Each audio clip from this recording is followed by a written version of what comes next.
Get comfortable and enjoy a long breath in and a relaxing sigh out. Spend a few minutes with me slowing down and being present.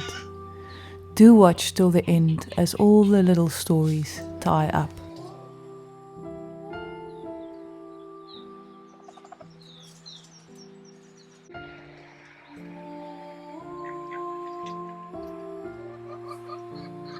We spend so much of life trying to keep things prim and proper. We keep our emotions in, appearances polished, and worry way too much about what people might think of us. But the richest parts of being human, the parts that feel like real living, are usually messy. Love and grief are messy. Growth and healing are pretty chaotic and not linear. Gosh, I think it's shaped in a spiral.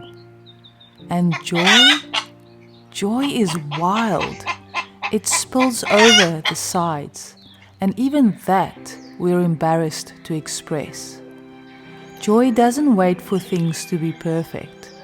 Sometimes it arrives in the middle of the mess, not in spite of it, but because of it.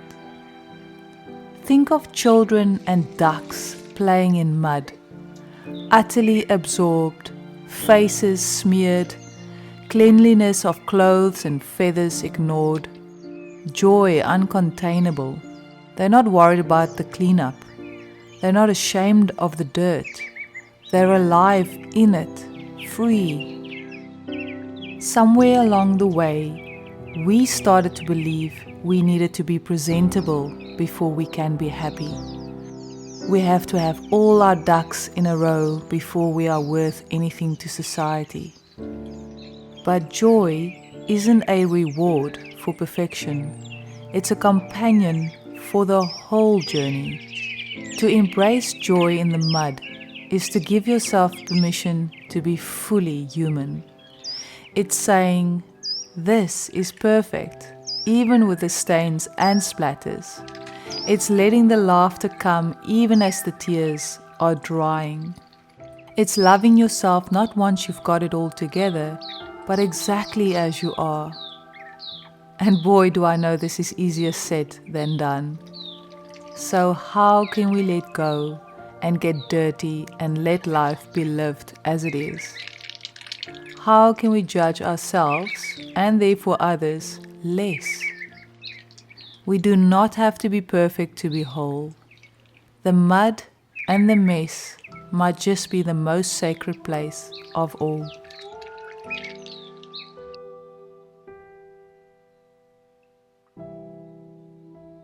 Years ago, I heard the phrase, no mud, no lotus. It is a powerful metaphor suggesting that beauty, wisdom, and enlightenment, the lotus, can emerge from difficult or muddy circumstances, the obstacles or struggling. The lotus is a symbol of growth, beauty, and resilience because it grows and thrives in mud. The mud isn't a mistake. It's not something the lotus escapes. It's the very condition that makes the bloom possible. We often think we need to get out of the mess to become ourselves, to find peace, to be worthy of joy. But like the lotus, our strength and beauty come through the mud, not after it.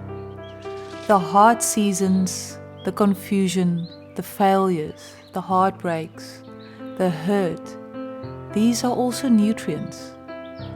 The muck and weight of life press in, but still, something in us reaches for the light. To be a lotus in the mud is to hold both truth and tenderness.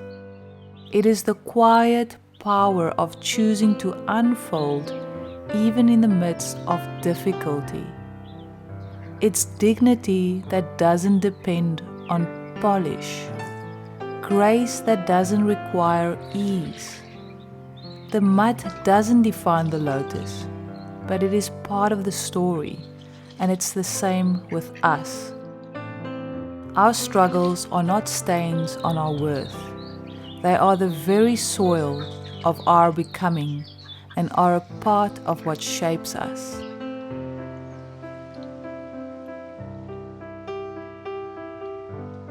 This cutie, the white duck called Look, has been severely bitten by a dog and a mongoose on 2 separate occasions. He stayed in the house for a month and was deeply loved and cared for as we watched him survive both events and bounce back like nothing happened.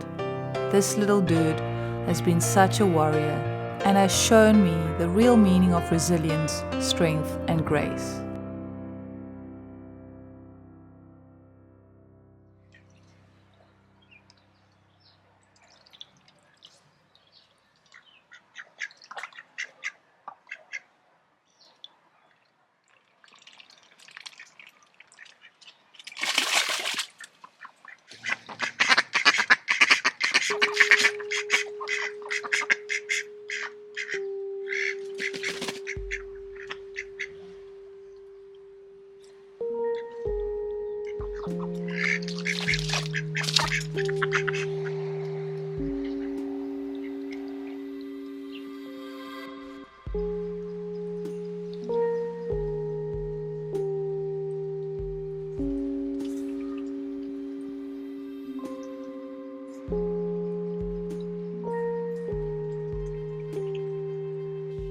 My mom taught me to knit when I was a child, and about 4 years ago, we needed to learn to knit a square for a uni project, and my elementary knitting skills came back to life.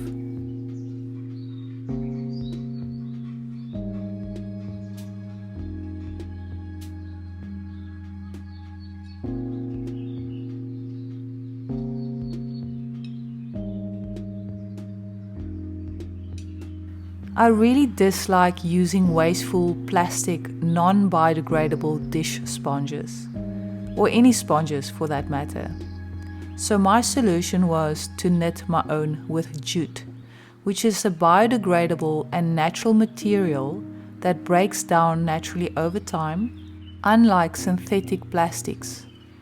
This means I can discard this jute cloth directly into my compost bin.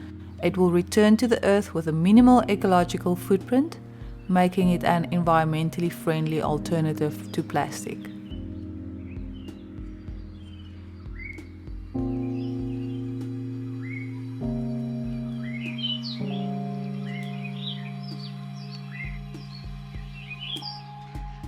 I have compared myself to others and wished I had it all together.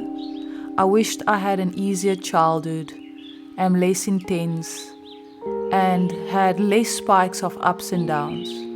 But I've learned if I did not have those struggles, present struggles, and the many that are still to come, I would not be the person that I am. It has given me empathy and compassion towards myself and others. It is the soil that my episodes and meditations I write stem from. And it is the mere joy that I'm able to feel that bloom from the sorrow. And I would not take that away. Our struggles are needed. They shape and inspire us. And just like this jute cloth I knitted, every stitch became part of making the cloth into a whole piece. And while I knitted, more thoughts came to me to write this episode. And every struggle and everything that's ever happened to me in my life is a stitch that has made me into the person I am today. So nothing is in vain. It's all part of the journey.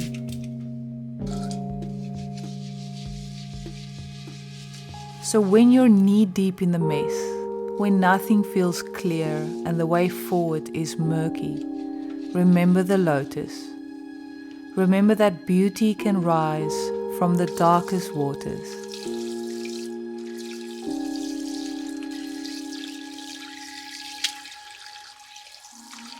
Thank you so much for listening and watching. I would love to hear your thoughts in the comments. And also, if you have any suggestions for future episodes, leave those in the comments too.